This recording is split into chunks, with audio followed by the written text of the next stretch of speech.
Hindi channel में आप सभी का स्वागत है। तो दोस्तों, आज के इस वीडियो में आप सभी के लिए एक लंबी कविता का अंत, उसमें जो भी इम्पोर्टेंट है, यानी कि क्या आपको जो है पढ़ना चाहिए, उन सब के बारे में जो है आज का वीडियो है।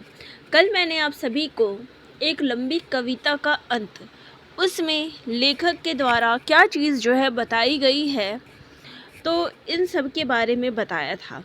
यानी कि जो विस्तार पूर्वक है वो मैंने आपको अध्याय पूरा पढ़ाया था कि एक लंबी कविता का अंत में लेखक ने क्या जो है अपनी बातें रखी हैं। तो व्याख्या आपने देखी, और जिन्होंने नहीं देखी वो एक बार उस वीडियो को देख लीजिएगा। मैं लिंक जो है डिस्क्रिप्शन बॉक्स में लगा दूँगी, ठीक है। और आज जो है, जैसा मैंने कल बताया था उस वीडियो में, कि उसके बाद उसमें क्या मुख्य चीज़ें, देखिए पहली चीज़ तो ये होती है कि आपको उसका जो मूल रूप है, क्योंकि मूल पुस्तक पढ़नी उतनी ही ज़रूरी है, क्योंकि आजकल जो परीक्षा का पैटर्न आ रहा है उसके हिसाब से मूल पुस्तकें भी पढ़नी महत्वपूर्ण हैं। क्या पता किस पर आधारित प्रश्न आ जाए, ये कोई भी नहीं जानता। तो इसलिए एक बार आप ज़रूर पढ़िएगा। ज़्यादा पेजेस के नहीं हैं, कुछ ही पेजेस में मिल जाएंगे, शायद 8 या 10 पेज है, जो कि एक लंबी कविता का अंत है। तो आप उसको पढ़ लीजिएगा। आज इसके महत्वपूर्ण चीज़ें हम देख लेते हैं। तो सबसे पहले अगर मैं बात करूं कि एक लंबी कविता का अंत किस में संकलित है, तो ये मुक्तिबोध की रचना है। पहली चीज़ क्या है, किसकी रचना है? एक लंबी कविता का अंत किसकी रचना है? मुक्तिबोध की। उनके द्वारा जो लिखा गया है एक साहित्यिक की डायरी। तो एक साहित्यिक की डायरी के अंतर्गत एक अध्याय या प्रकरण हम जो भी कह लें, उसमें जो है एक लंबी कविता का अंत दिया गया है। यानी कि आपको संपूर्ण जो है एक साहित्यिक की डायरी नहीं पढ़ना है, इसमें केवल एक लंबी कविता का अंत ही पढ़ना है, ठीक है। लेकिन इसमें जिसका संग्रह है या जिसका अध्याय है उसके बारे में भी आपको पता होना चाहिए। तो एक साहित्यिक की डायरी, इसका प्रकाशन वर्ष कब है? 1964 ईस्वी, ठीक है। और इसके रचनाकार हो गए मुक्तिबोध जी। इसके 2 संस्करण, यानी कि एक साहित्य की डायरी के 2 संस्करण प्रकाशित हुए हैं। पहला 1964 में, और दूसरा जो है इसका संस्करण 2000 ईस्वी में हुआ है, ठीक है। तो ये दोनों ही संस्करण देख लीजिए। अब इसकी विधा क्या है, यानी कि एक साहित्य की डायरी की विधा क्या है? तो कहीं कहीं इसको निबंध संग्रह भी माना गया है। और इसके अलावा अगर बात की जाए तो ये फैंटेसी, मनोविश्लेषण, तर्क आदि विविध शैली में जो है ये रचित है। कई लोग इसको डायरी शैली भी मानते हैं।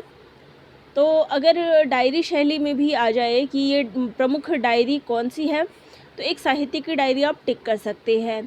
और अगर पूछा जाए कि मुक्तिबोध का निबंध संग्रह, तो उसमें भी ये आ जाएगा। तो कोई गलत नहीं होगा, दोनों ही उत्तर आपके सही होंगे, ठीक है।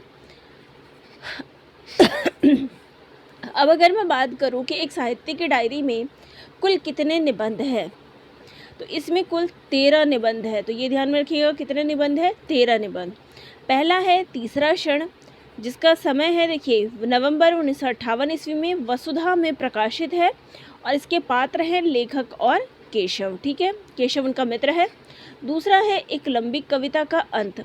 अब एक लंबी कविता का अंत देखिए, इसका प्रकाशन क्या है? सितंबर 1957।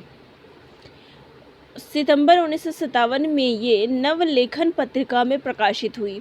अब आपको ये चीज़ ज़रूर ध्यान में रखनी है कि इसका प्रकाशन कब हुआ है या कौन से पत्रिका में हुआ है। तो एक लंबी कविता का अंत सितंबर 1957, और पत्रिका है नवलेखन, ठीक है। अब इसके पात्र लेखक स्वयं हैं, लेखक की पत्नी है शरद जोशी, और अक्षय कुमार है। तो देखिए लेखक ने क्या किया है, अगर आप कल का वीडियो देख लेंगे तो ज़्यादा बढ़िया रहेगा। तो लेखक ने इनके बारे में, यानी लेखक ने अपनी पत्नी के विषय में भी उसमें बात की है कि उनकी पत्नी की जो दशा है, जब वो छोटी थी तो बहुत ही सुंदर लगती थी, लेकिन आज जो परिस्थितियां हैं उसमें उसकी हालत देखते बनती है। कई बार तो लगता है कि दयनीय, और कई बार तो लगता है कि ये कहते हैं कि मतलब लगती है कि इन्होंने कितना ज़्यादा मतलब दुख झेला है, या परेशानी झेलने के बाद भी यहाँ खड़ी है। इसके बाद शरद जोशी और अक्षय कुमार, ये दोनों लेखक के मित्र स्वरूप है, जिनके पत्र जो है लेखक को मिलते हैं, तो इनका उदाहरण जो है लेखक ने इसमें दिया है। ठीक है, अगला जो है वो है डबरे पर सूरज का बिंब, सितंबर 1957 ईस्वी, वसुधा पत्रिका में प्रकाशित है। हाशिए पर कुछ नोट्स, 1957 में वसुधा में प्रकाशित। फिर है सड़क को लेकर एक बातचीत, अप्रैल 1957, एक मित्र की पत्नी का प्रश्न चिन्ह। फिर है नए की जन्म कुंडली। चलिए यहाँ इनको नहीं पढ़ते हैं, यहाँ पर मैं आपको मूल पुस्तक जो है उसका ही क्रम दिखा देती हूँ, जिसमें आप देख सकते हैं कि तीसरा क्षण, फिर एक लंबी कविता का अंत, फिर है डबरे पर सूरज का बिंब, हाशिए पर कुछ नोट्स, सड़क को लेकर एक बातचीत, एक मित्र की पत्नी का प्रश्न चिन्ह, नए की जन्म कुंडली, ये 2 भागों में है। फिर वीर कर, विशिष्ट और अद्वितीय, कुटुयान और काव्य सत्य, कलाकार की व्यक्तिगत ईमानदारी 1 और कलाकार की व्यक्तिगत ईमानदारी 2। अब इसमें क्या है, सिर्फ आपको 10 लेख जो है, यानी पहले जो 10 नाम है उनको याद रख लीजिएगा। बाकी के जो नीचे के हैं 11 से लेकर 13 तक वो इतने महत्वपूर्ण नहीं है, पहले से लेकर 10 जो है महत्वपूर्ण है, इनको याद रखिएगा। और यहाँ जो आपको पढ़ना है वो है एक लंबी कविता का अंत। तो ज़्यादा से ज़्यादा इसके बारे में जानकारी जो है रखें अपने पास, केवल ये नाम के लिए कि इसमें कितने संस्करण हैं और कौन कौन से नाम हैं मैं यहाँ लेके आई हूँ। तो ये जो है दूसरा संस्करण है, ठीक है, दूसरा अध्याय है, सॉरी मैं संस्करण बोल रही हूँ, दूसरा अध्याय है एक साहित्य की डायरी का, एक लंबी कविता का अंत। ठीक है, अब ये जो है दूसरी चीज़ हो गई कि इसमें लेखक ने इसकी भूमिका में क्या लिखा है, भूमिका भी पढ़ने महत्वपूर्ण है। तो देखिए, एक साहित्य की डायरी के पहले संस्करण की पांडुलिपि मार्च 1964 में भोपाल में मुक्तिबोध ने मुझे सौंपी थी और वह जिस रूप में चाहते थे उसी रूप में वह प्रकाशित हुई। उस पांडुलिपि में कुटुयान और काव्य सत्य और कलाकार की व्यक्तिगत ईमानदारी शीर्षक किस्तें नहीं थी और फलस्वरूप वे पहले संस्करण में नहीं है, यानी कि पहले संस्करण में ये 2 नहीं है। ये सारी डायरी, अब इसका समय क्या है, 57, 58 और 60 में वसुधा जबलपुर में प्रकाशित हुई। यहाँ पर डायरी शब्द एक भ्रम पैदा करता है और यह गलत फहमी भी हो जाती है कि मुक्तिबोध की डायरियाँ भी तिथिवार डायरियाँ होगी, लेकिन वास्तविकता यह है कि एक साहित्यिक की डायरी केवल उस स्तंभ का नाम था जिसके अंतर्गत समय समय पर मुक्तिबोध को अनेक प्रश्नों पर विचार करने की छूट न केवल संपादक की ओर से बल्कि स्वयं की ओर से, अपनी ओर से भी होती है। वसुधा के पहले नागपुर के नया खून साप्ताहिक में वह एक साहित्यिक की डायरी स्तंभ के अंतर्गत कभी अर्ध साहित्यिक और कभी गैर साहित्यिक विषयों पर छोटे छोटे टिप्पणियां लिखा करते थे, जो एक अलग संकलन के रूप में प्रस्तावित है। तो यहाँ जो डायरियाँ हैं वो वसुधा में प्रकाशित हुई है। अब यहाँ पर जो मैं बात बताना चाहती हूँ कि ये किसके द्वारा लिखा गया है, तो श्रीकांत वर्मा के द्वारा, यानी इसका प्रकाशन जो है, इसकी भूमिका किसने लिखी है, श्रीकांत वर्मा ने। तो यहाँ पे आपका प्रश्न देखिए, कुछ चीज़ें जो है यहाँ पे आपके सामने आ गई है कि अब आपको क्या करना है। पहली चीज़, एक लंबी कविता का अंत, इसके लेखक कौन है, मुक्तिबोध। ये किसमें संकलित है, एक साहित्य की डायरी, उसमें दूसरा जो अध्याय है वो है। और इसमें जो है लेखक ने क्या बताया है, ये देखिए नवलेखन पत्रिका में प्रकाशित हुई है, ये भी मैंने बता दिया। और इसका जो भूमिका है वो श्रीकांत वर्मा ने लिखा है। अब एक लंबी कविता का अंत, इसमें कौन कौन से पात्रों का जिक्र हुआ है वो भी मैंने आपको बता दिया। तो ये कुछ महत्वपूर्ण चीज़ें हैं। अब बात करते हैं इसके महत्वपूर्ण कथनों की, ठीक है। तो यहाँ पर जो है महत्वपूर्ण कथन जो भी मुझे लगे वह मैंने यहाँ संकलित कर लिया है। तो पहले ही देखिए, पहली लाइन भी महत्वपूर्ण होती है कि शुरुआत कवि ने किस प्रकार से की है। तो कल ही मैंने एक लंबी कविता खत्म की, उसका अंत मुझे शिथिल सा जान पड़ा। उसके अंत पर जितना अधिक सोचता गया मुझे लगा कि उस कविता को और बढ़ाना होगा कि वह अपने आप ही बढ़ जाएगी। तो ये इसकी पहली पंक्ति है, पहली लाइन है। फिर उसके बाद देखिए, आज मैं महीने भर से उस कविता के चक्कर में पड़ा हुआ हूँ, या यूँ कहिए कि वह कविता मेरे पीछे हाथ धोकर पड़ी है।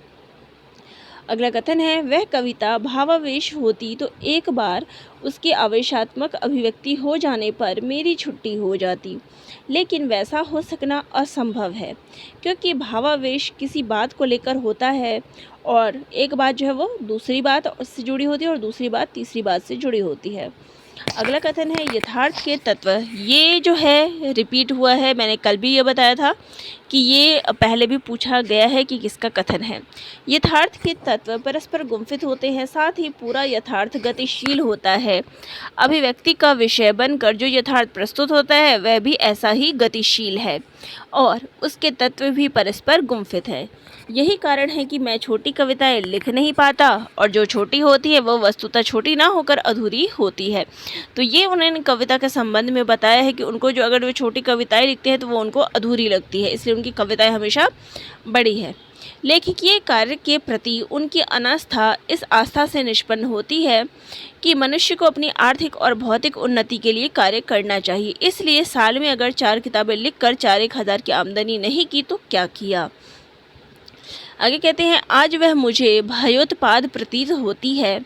ये उन्होंने किसके लिए कहा? यहाँ मैंने ये कथन इसीलिए लिया है कि ये कथन उन्होंने अपनी पत्नी के विषय में कहा है कि उसको देखकर मेरे हृदय में करुणा, दायित्व भाव, यथार्थ का आतंक और भय, तरह तरह की भावनाएं व्याप्त होती है। तो क्या पता आपको ये उठा के पंक्ति दे दे और पूछे ये किसके लिए कवि ने कहा है, तो ये उन्होंने अपनी पत्नी के लिए कहा है।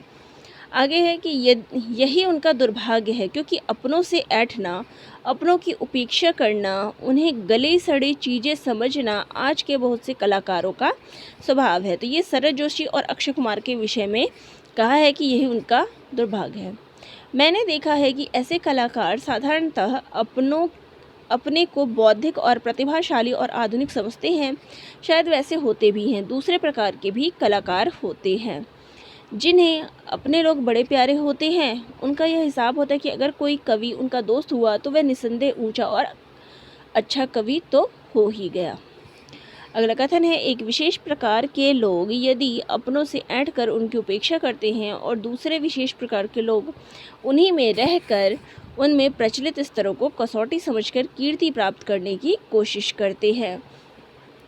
अगला कथन है यह कविता मेरा पिंड नहीं छोड़ती। यह नहीं कि मैं उससे रात दिन चिपका हुआ हूँ क्योंकि वैसा असंभव है, वरन यह कि जब भी मैं देखता हूँ कि मेरे हाथ में काम आ गया है तो पाता हूँ कि वह मेरी कविता है और कुछ नहीं। मैंने ना मालूम कितने ही महीने और 7 वर्ष उन जैसी पर खर्च किए हैं और उनसे मुझे कुछ नहीं मिला, न धर्म, न अर्थ, न काम, न मोक्ष। तो ये उन्होंने कविता के संबंध में बातें कही है। आगे कहते हैं कुछ पागल लोग किमियागर लोहे को सोना बनाने की फिक्र में लगातार काम करते हुए नष्ट हो गए।